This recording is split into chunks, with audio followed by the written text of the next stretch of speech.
Okay, so I welcome everyone for this first this academic year with a very interesting new topic, and I would like to introduce or give the microphone to ECF, who will introduce herself and then share her topic with us. And welcome everyone, and thanks, Mirva. You have the microphone. Thank you, Edith. Sanna, do you want to say something in the beginning, or should I just start right away? No need. Go ahead. The floor is yours. Yes, thank you. Hey, I'm really happy to be here, and I have some slides for you about practical insights to teaching, and especially in the primary school. And let me just share my screen. Cards to say if they do like or if they don't like. On one side of the board, you're going to write, yes, I do. And on the other side of the board, you're going to write, no, yes, I don't. Come on, kids, let's play. You can see it now, so, right? Do you like bananas? So, before we get started, something about myself. So, I'm you like originally bananas? from a small place called Aura. No, I don't. In the south yes, I coast. do. Mirva, yes, I yes. do. There's Very also good. some background on to the next one. noise. Maybe bread. some video do is you running. Like bread? Oh, let me see. Do you like bread? Something about bananas. Yes, I do. Banana. Very good. Well, let's go. Ben, It doesn't Hello. matter. are you ready to go to London? Oh, Yeah, definitely. Good. it went on its own. Thank you, Sanna, for saying. Now? Yes, No, it's now all okay. good. No bananas on the background. So back to my story. So at the moment I live in Jyväskylä, and I moved here to study to become an English teacher and a class teacher. And my class teacher studies I did in Tudenius Institute, and that's part of Jyväskylä University as well. And I worked 2 years as an English-speaking English teacher in Laukaa, and for 10 years now I've been working for the city of Jyväskylä and as a English-speaking class teacher. And that picture represents me because I like to have fun in the classroom, and I try to make the atmosphere in the classroom safe for the children. But that's kind of my story, how I ended up here to work in EduCluster at the moment. So I started in the beginning of August now. So I'm quite a fresh face, but been working hard already and been enjoying it. A little bit about my family. I have 2 daughters and a husband, and we live in an old house. And actually that's my husband's parents' house, so we moved here after them. And we have a little garden where we have lots of tomatoes at the moment, actually. And as a family, we like to go on forest trips. So we have a forest in the backyard. So it's quite nice when you can just go out and step into the forest. And I got several hobbies, one being gymnastics. So part of a team doing some dancing and moving around, and also sewing for myself, but mainly for my girls, and knitting as well. And I don't know if you knew this, but Sanna likes to go ice dipping as well during winter time, and that's one of my hobbies as well. And the sunflower here, I would like to say that I'm really happy to be here, and I hope I can offer you some good examples and things that you can take to your classrooms. And at any point, please ask and interrupt me if you come up with questions.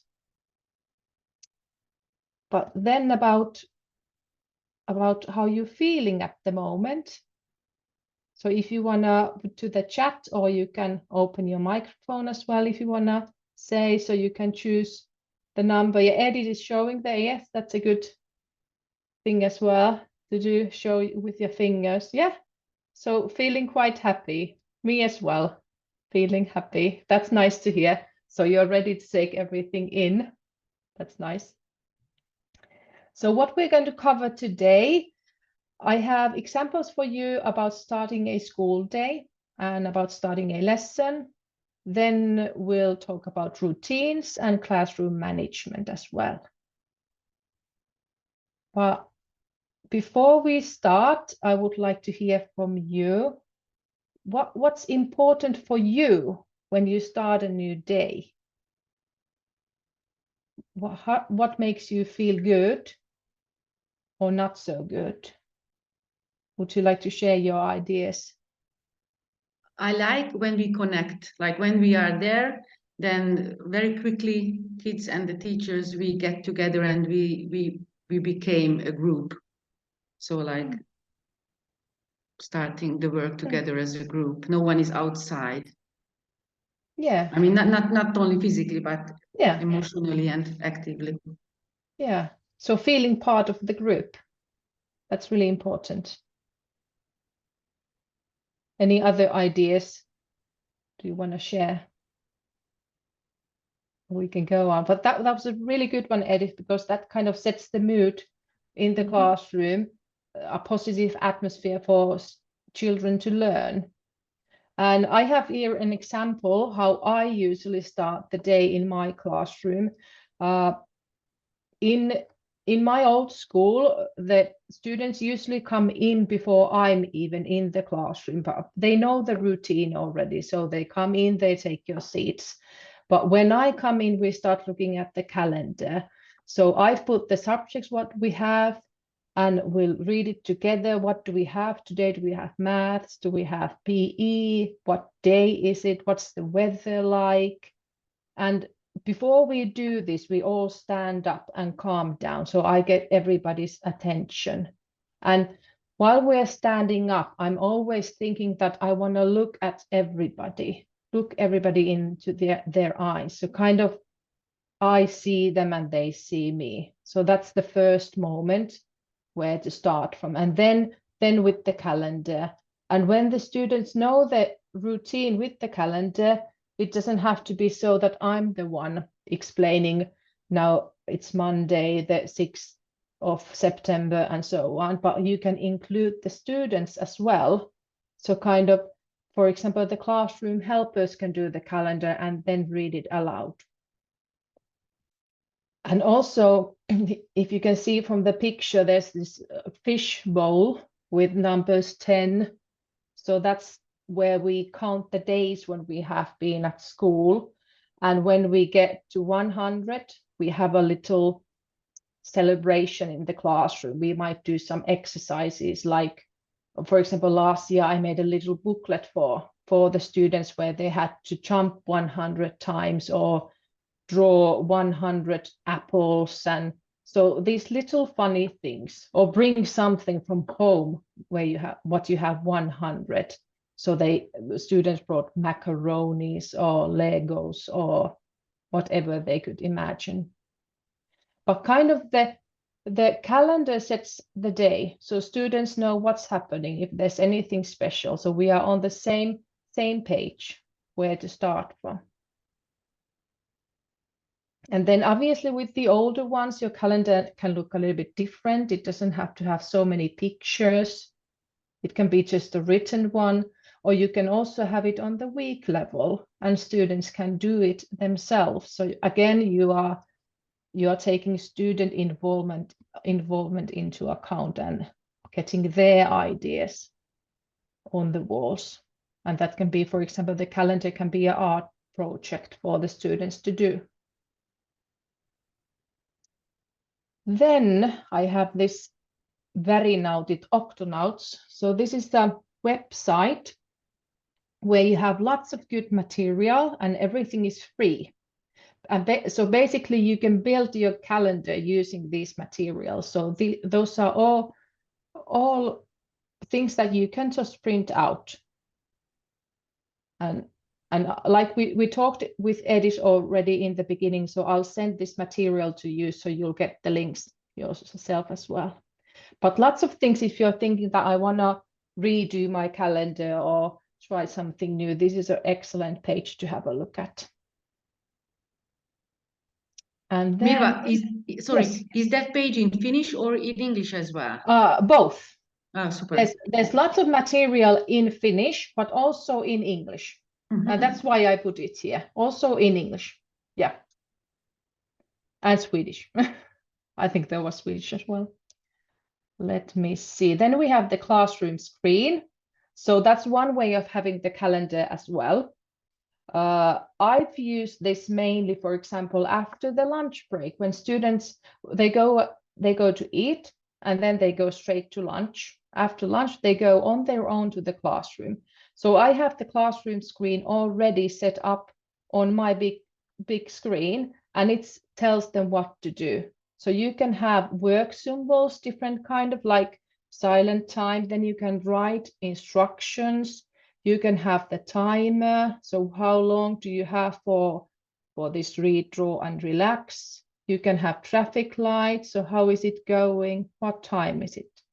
You can add here links. So if you want to show a video, it's easy for you to just pick it from here. I've also used this for crafts, for example. So you can have the instructions here, what to do next, pictures next to it, and so a really good one and easy to use, because then you just click, for example, with the traffic light. If you have a quiet moment, you can click and say, hey, now we are on, or it's just too much noise now coming. But a really good one to try. Then about starting a lesson, and my aim is also always to get students' attention without saying, hey, please look at me, please let's start. So kind of raising your voice like, okay, be quiet, let's do this. Of course, I do that as well. But before that, I try to get everybody's attention by actively doing something like clapping a rhythm, just inventing something really easy, like clap, clap, clap. And everybody needs to follow me. In the beginning, students might be a little bit like, what are you doing? And then you can say to them that, hey, please follow me, copy me. And if there's somebody who's not doing it, you can gently move next to that student and clap, and they'll join you. When you've used this for a couple of times, students will pick it up, and they will kind of immediately, without you even saying that, follow me, they will start clapping with you. And you can use your whole body. You can start doing kind of moving your hands around, or I have this morning stretching. Just those aren't anything that are kind of planned. I just start moving around calmly. For example, 5 movements, and students need to follow me. Or counting from 1 to 5 using your fingers. I'll just show my fingers and start putting fingers together, slowly counting 1, 2, 3, 4, 5. And again, slowly students will follow me. Everybody calm down, and we can start. And after I've gotten everybody's attention, I'll say, hey, let's start the lesson.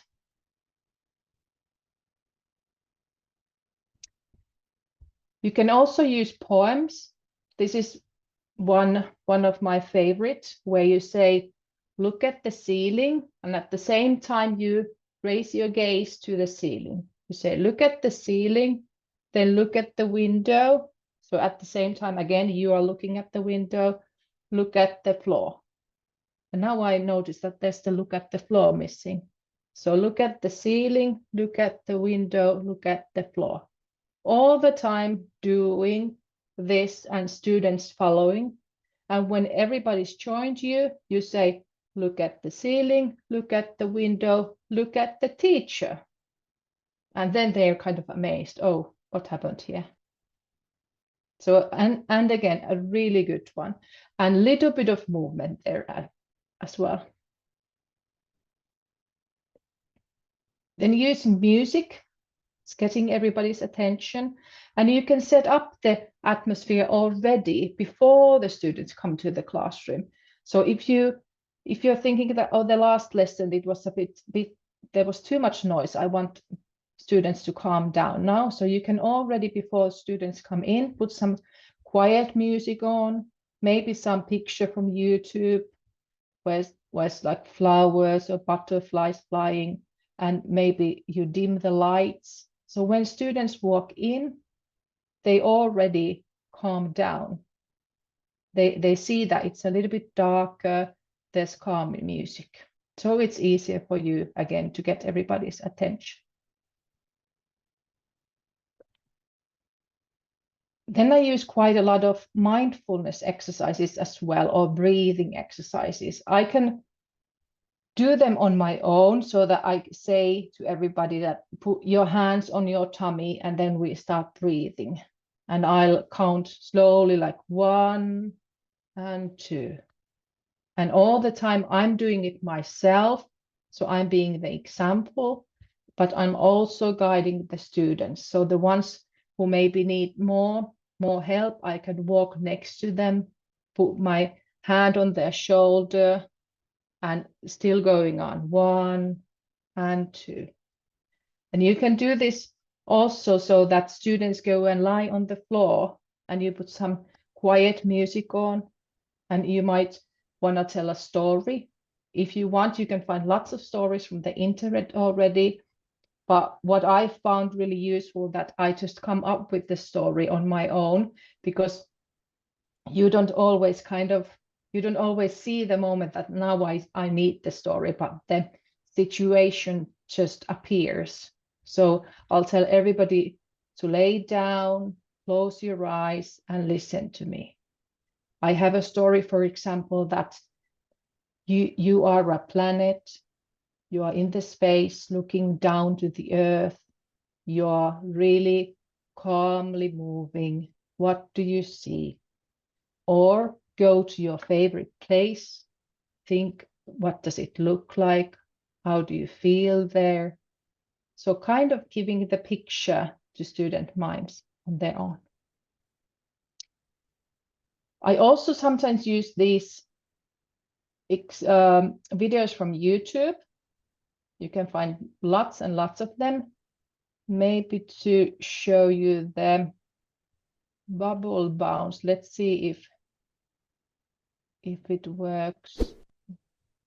And with the kids, please do it so that you don't see the ad first. But these are really good ones. Can you hear the sound?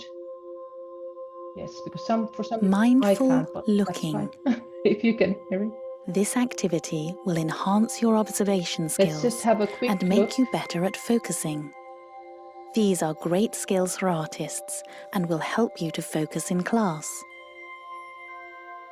You need to sit comfortably facing the screen. Is that you can sit in your chair to look at, or on the carpet, and then whichever your teacher prefers. To go and help the ones who need more support, kind of relaxing. The screen is gradually going to fill with bubbles of all different types. Some of them will be big, some small, some will be orange, some blue, some may be multicolored. I want you to look at the yellow bubble. Only the yellow bubble. Yes, I think you get the idea. Follow it wherever it goes.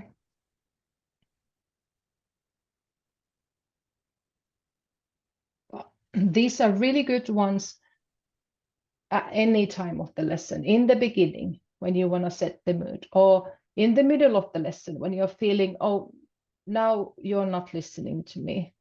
We need to take a break.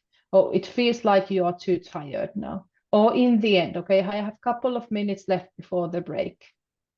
Let's calm down. And I feel that nowadays, these kind of relaxing moments and breathing exercises are really good for the children. They need to kind of calm down as well, because there's lots of happening in their lives and lots of happening during the lessons and lots of activities. So also to take time just to calm down and think that, how am I feeling at the moment?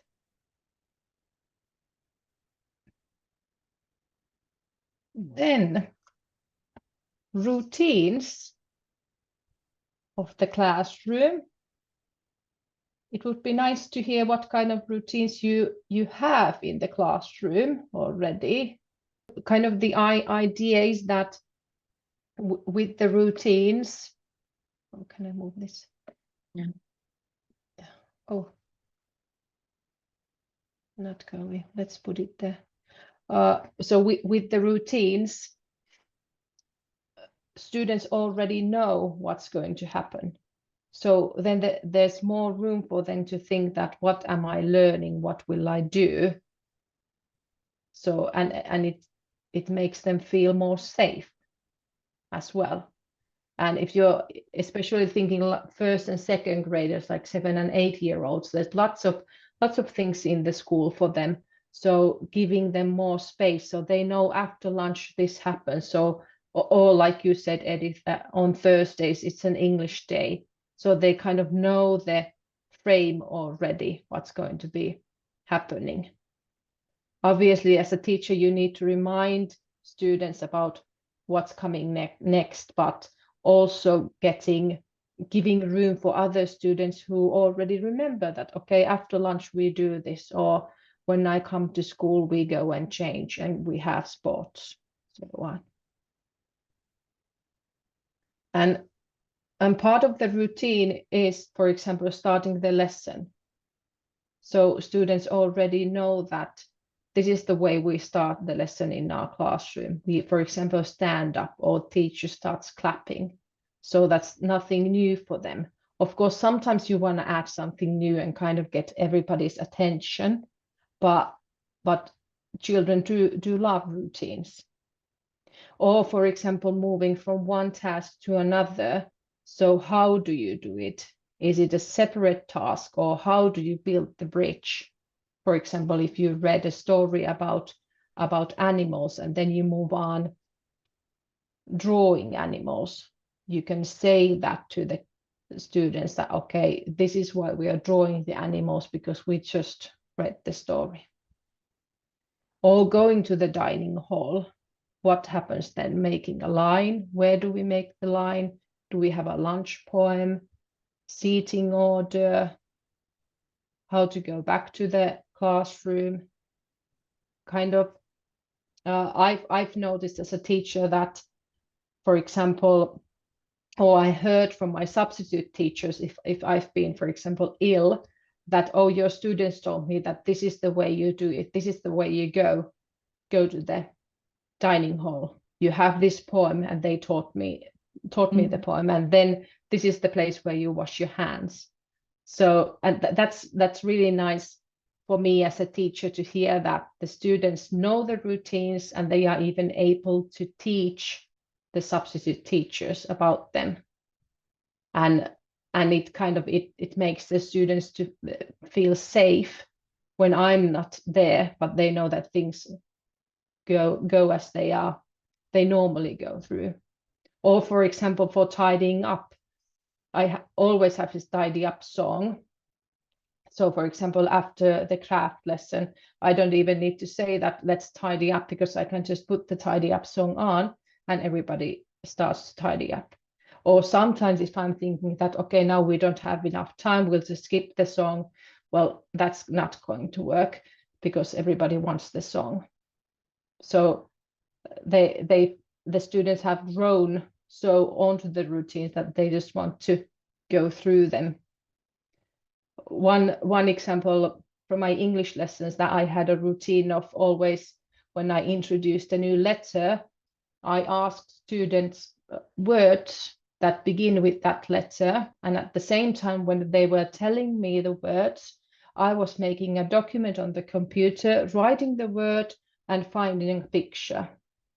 And then at some point I wasn't at school, and there was another teacher in the classroom, and she told me later that the students were really upset because she didn't do it. She didn't do it the same way as I did. But so then we also had a good talk with the students that you don't always have to do things the same way. But kind of that's a good example that the routines and how things flow in the classroom are really deep deep within the students. And then also about routines and classroom organization. So where do the students sit? What kind of seating order you have? How often do you change it?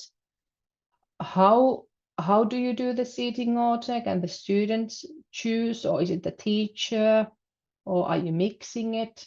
But all the time, I think it's important that having variety of seats. So some calm, independent places for those who like to go and work sometimes on their own, or some groups where groups can work.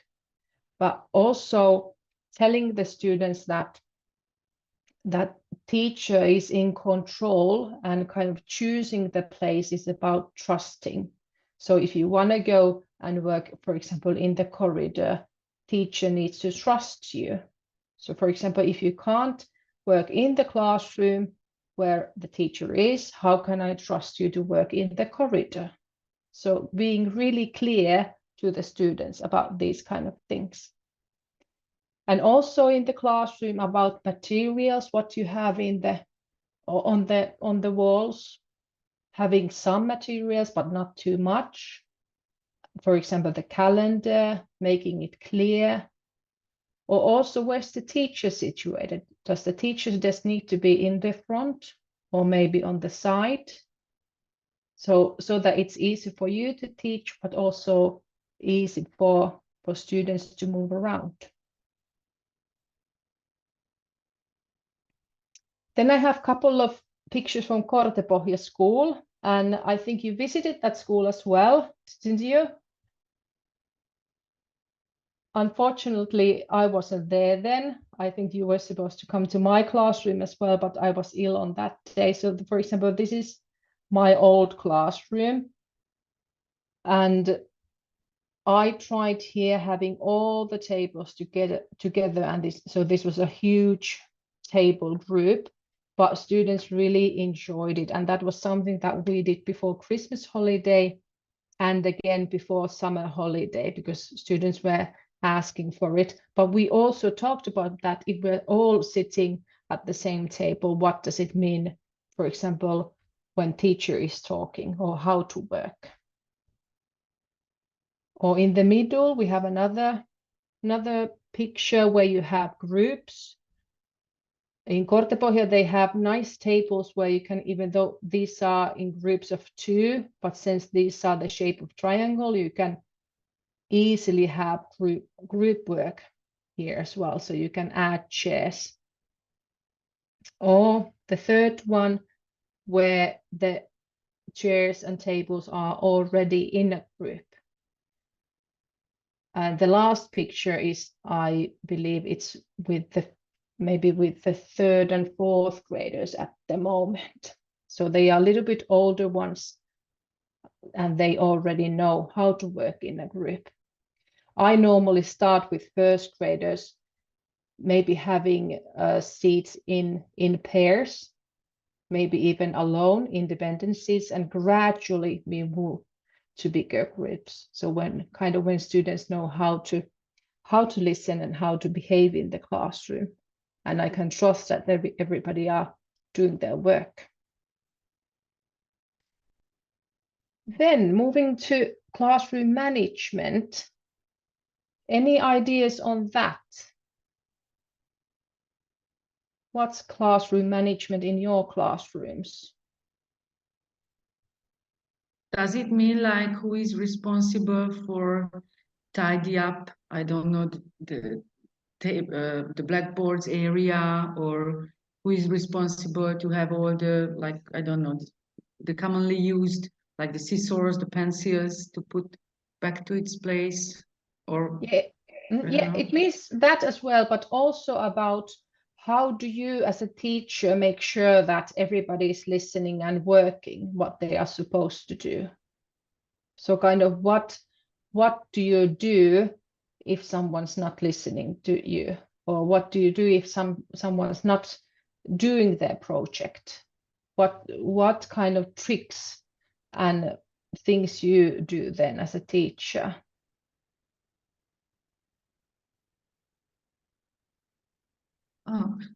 what we implemented here, that if you are sort of bored with the subject, for example, it's allowed for you to do something with your hands, like draw using the, hogy mondjuk a vonalzót? Using the ruler. It's a ruler. Yeah, the ruler, like making constructions with that or drawing something, but keep the attention where the speech is or what we are talking about. But like having something extra. What we noticed that these kids, they can do sort of multitasking. It's like one thing is not enough. Okay, let's give something for your hands. And that's a really good point about the multitasking, that you can see when you get to know the students who is able to have something in their hands or maybe scribble something on a piece of paper and they are still listening to you, and giving that opportunity for them as well. Emily is communicating with us in the chat, sorry, and he just wrote that. Go ahead. He would say that I usually walk up to them and ask where they are stuck. And there is another sentence.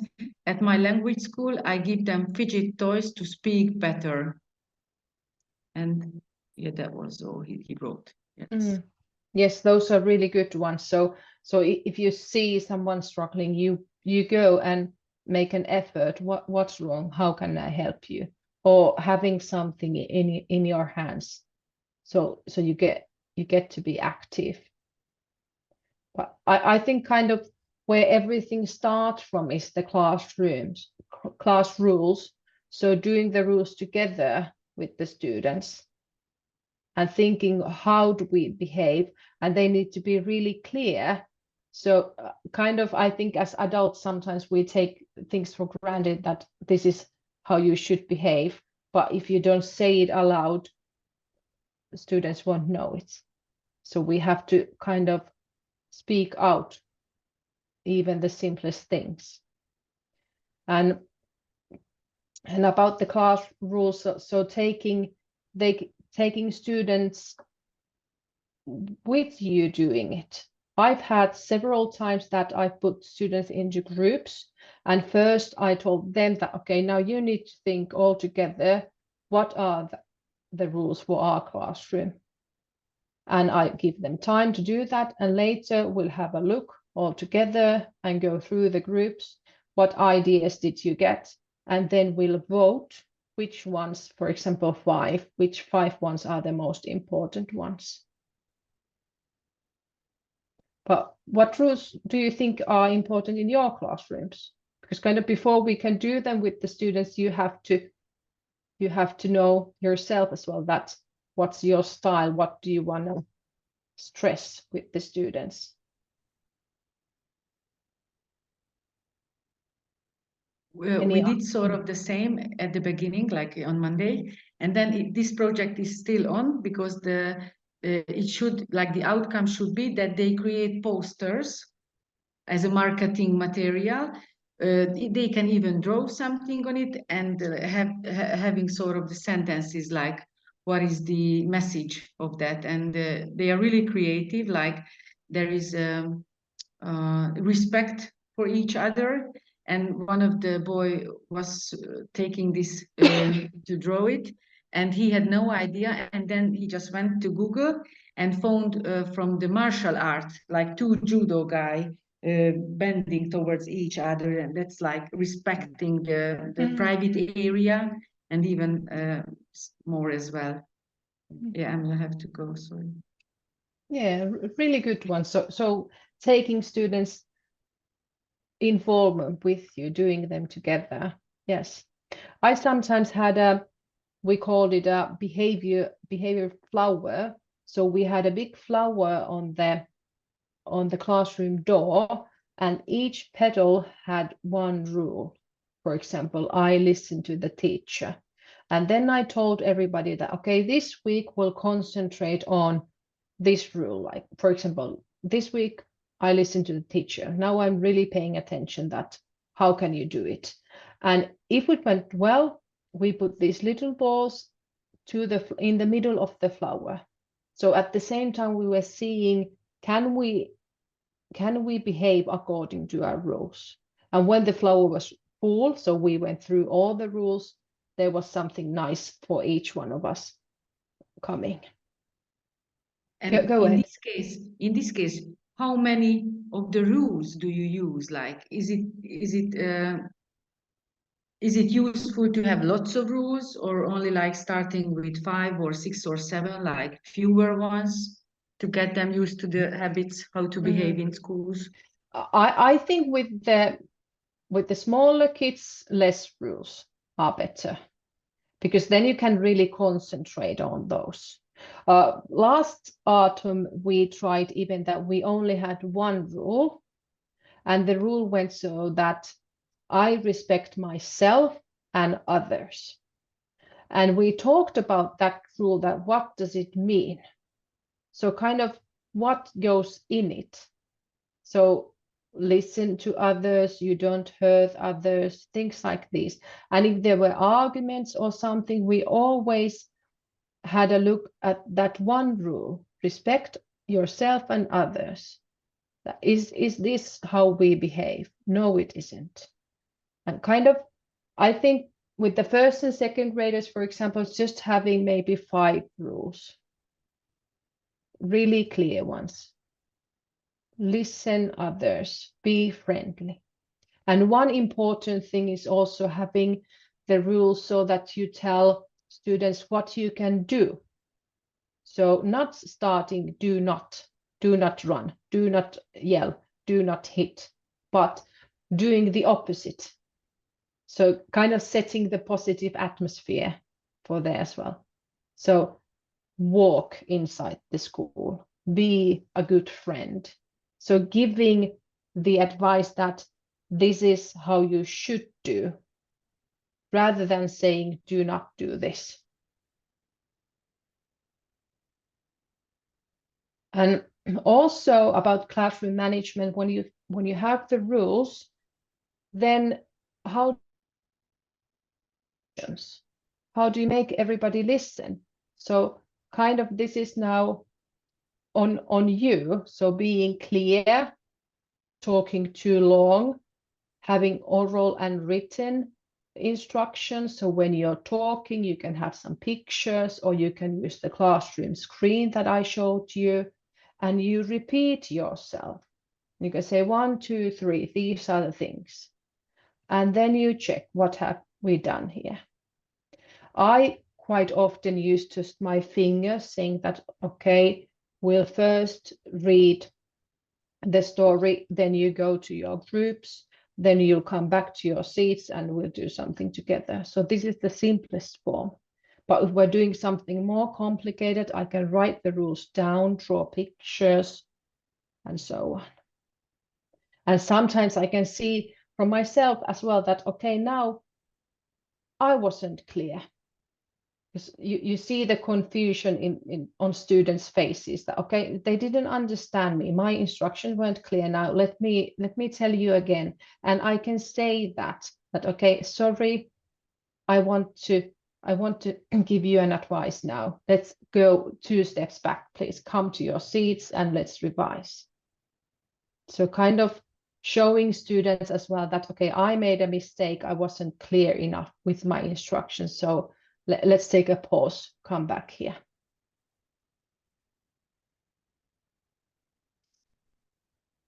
Then having these visual materials, for example, for noise level.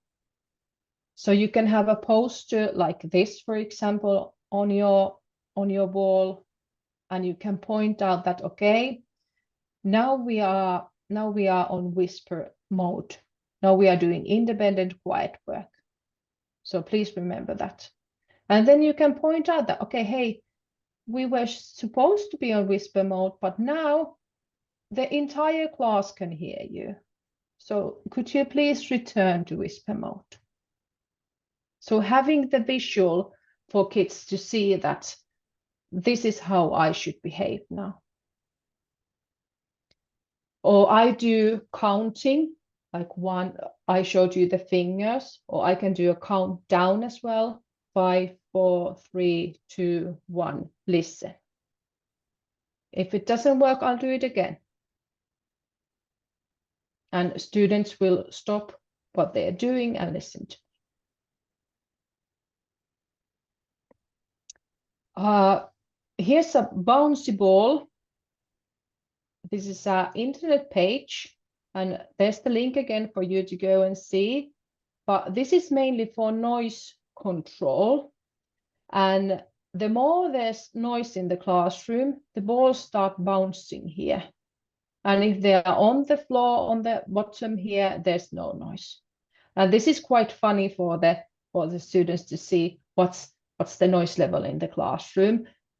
If you're going to try this, make sure that you are kind of ready to have a little task in the beginning, because students will want to try how high the balls will go. So maybe to have an activity where you're all laughing or talking, and how far will the balls go, or how quiet can we be? So making it a task as well, how to work with it. Because if this is a new one for the students, they want to try it.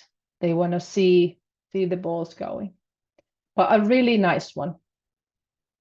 Really good, for example, when you have group work, because then there's lots of noise coming, but you don't want it to be too noisy. But if happens that everything fails, somebody's not listening to you or somebody's not doing their work, I use a 3 warning system. For example, I can use a magnet on the board, or I can have a little piece of paper on the student's desk where I just put a cross.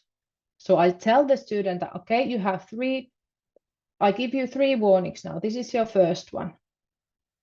If you get to 3, I'll tell them what will happen. Okay, you have to stay the break inside and make sure that you can do what you're kind of threatening to do. So if you say that this is what will happen. So, okay, this is your second warning. Now there's your second cross. Now you need to correct your behavior. How to do it? Please concentrate on your work and not talk with your friends. And when you get to the 3, you say, no, you can see there are 3 crosses. I told you what happened. You have to stay the break in, for example. Or, for example, changing where the student is sitting.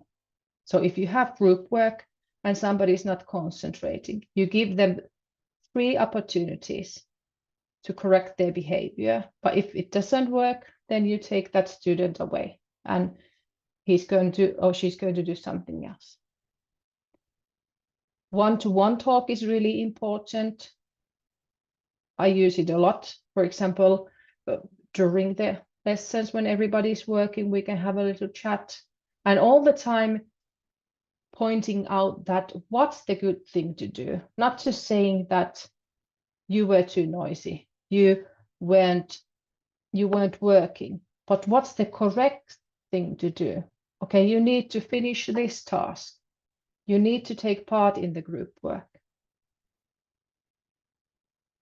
Then things like messaging home to the parents that, okay, we had a chat, could you talk at home as well? And like I said, having the break inside with the teacher, or meeting with the parents. Or sometimes I've used, well, quite often actually, an award system. So we have a jar in the classroom, and for good behavior, I put diamonds in. And when the jar is full, we have a prize lesson. Students can suggest what we do, and then we vote. For example, we'll watch a movie. And also it goes the other way around, that if students aren't behaving well, I can take diamonds away. Or having a booklet for a separate student, where we mark, the student marks how did the lesson go with the smiley face, and I'll do mine, and the booklet goes home. And all the time trying to emphasize the positive feedback.